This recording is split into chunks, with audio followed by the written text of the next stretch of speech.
finished reading 6 great books last month, bringing my yearly total up to 39 books and 1,391 all time ever since I started counting way back in 2014. I'm going to do a quick reading recap, and I'm just going to start with the first book because the graphic is already up on the screen. I haven't edited this video yet. I don't know if it's going to show up like here or like over there, but you've already seen that the first book that I finished last month was Sales Success by Brian Tracy. And this book's it's kind of mid. Like if I'm being honest, right? It's fairly like foundational sales book. But Brian Tracy himself, like he is like one of the legends in the personal development space. I've been reading his books for years and years and years. I've probably read close to 20 of them right now. And this one is like it's not supposed to be this like definitive sales book. It's just supposed to be really good. Like it's a very firm foundation in some of like the key principles in sales, and it'll just help you make more money and advance in your career. Like it's really good for that. Others that I've really liked from him, like when I first started reading Brian Tracy, things like Maximum Achievement, that was a really good book, and things like that. Earn What You're Worth, that was another early favorite of mine. Million Dollar Habits, that's another really good one. I've actually got a full breakdown of Million Dollar Habits. I'll put that down in the video description. But that wasn't even close to the best book I read last month. And a key contender for that spot, though, is Awakened Imagination by Neville Goddard. And he is, man, I've known about him for a couple years now, at least, 5 or 6 years maybe. Like I've known who he was. He was kind of like a pioneer in the New Thought movement. And like I knew kind of generally who he was. I never read anything by him, even though I'd seen maybe a quote here or there, right? This past year, like last year and into this year, I started with a book that I'm actually featuring in my newsletter tomorrow. It's called At Your Command. It's just absolutely phenomenal. And then I ripped through a whole bunch of other ones. Your Faith is Your Fortune. That's really good. And like some of these titles, right?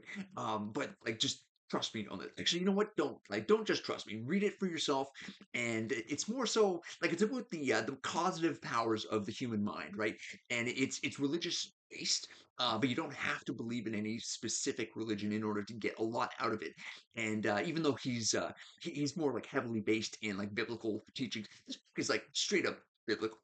Anyway, moving on. I don't want to spend too much time on every one of these books, but Neville Goddard, man, he's just been a really big influence, just in a massively positive direction. I really love his books. And Awakened Imagination is kind of like the same thing, like how powerful your mind actually is, and what you can use it for to for lack of a better term, to change your life.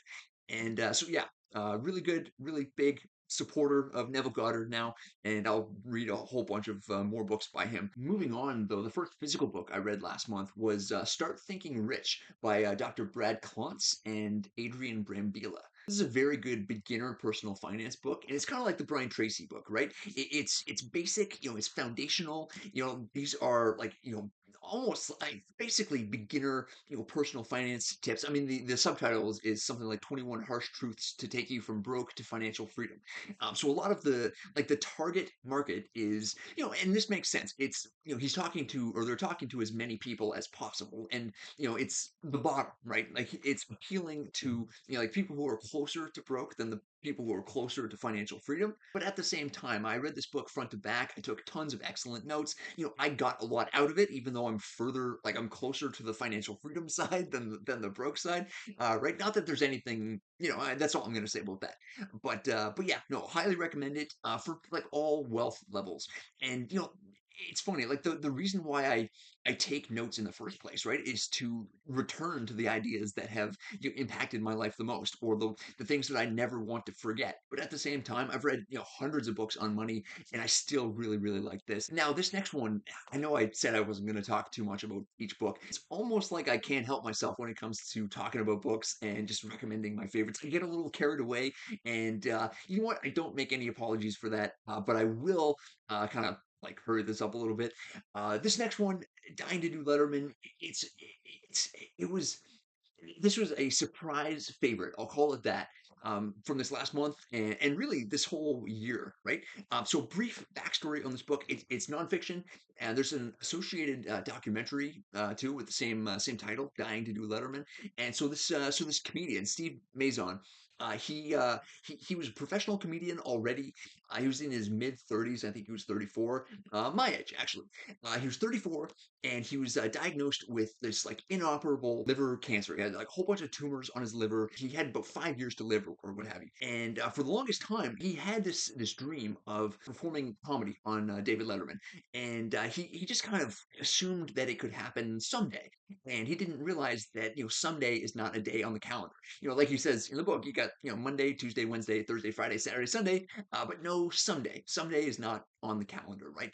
So he basically he took this cancer diagnosis and he said, I am going to give myself 1 year to get on David Letterman, and he didn't make it. But like you'll just have to read the book, and because like I'm not saying he didn't make his goal, but I don't want to ruin anything for you. Anyway, Dying to Do Letterman, really good. Easily one of the better books that I've read so far this year.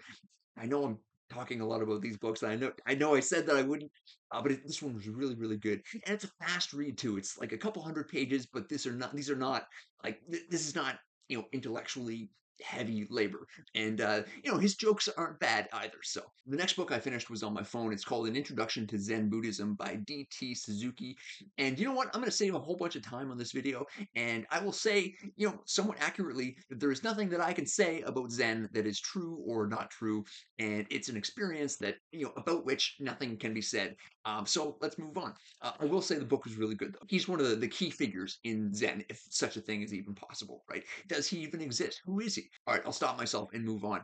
Last book I read last month was Tiny Experiments, and this is another really, really good one. I don't know whether or not I can call it one of my favorites, but it's really, really, really good. And like, there's no reason why I wouldn't call it one of my favorites. It's just it's competing against books like The Five Types of Wealth by Sahil Bloom, and Mastery by George Leonard, the Neville Goddard books. There are just so many books that I've read so far this year that are favorites, and I kind of like I have a ridiculous amount of favorite books. I'm trying to cut down on that. The subtitle is How to Live Freely in a Goal Obsessed World. And what she means by that is like you don't have to set like any goals at all, really. If you don't want to, if you find them constricting or like confining or intimidating, what you can do is take on a series of tiny experiments.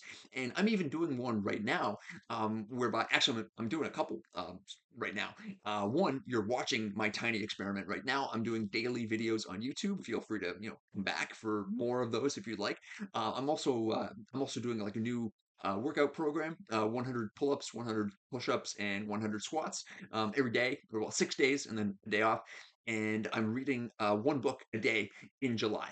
So those are three tiny-ish experiments that I'm doing this month and for the foreseeable future, and somewhat inspired by this book. And so it's really, really good. And yeah, that's my reading recap. Quick note: if you're an educational content creator like me, and not even like necessarily with books, basically, if you teach anyone anything on the internet and you want to do it full time, first link in the video description takes you to my private business mastermind on School. And I'm not too far ahead of most people here, but I do this as like full time job, right? I'm at about $5,000 per month top line revenue, and I don't know everything. I'm learning as I go. The eventual goal is about 10 times what I'm doing now. About $50,000 per month is what I've determined as my number. So basically, like in that group, I'm sharing everything that I'm learning, that I know now.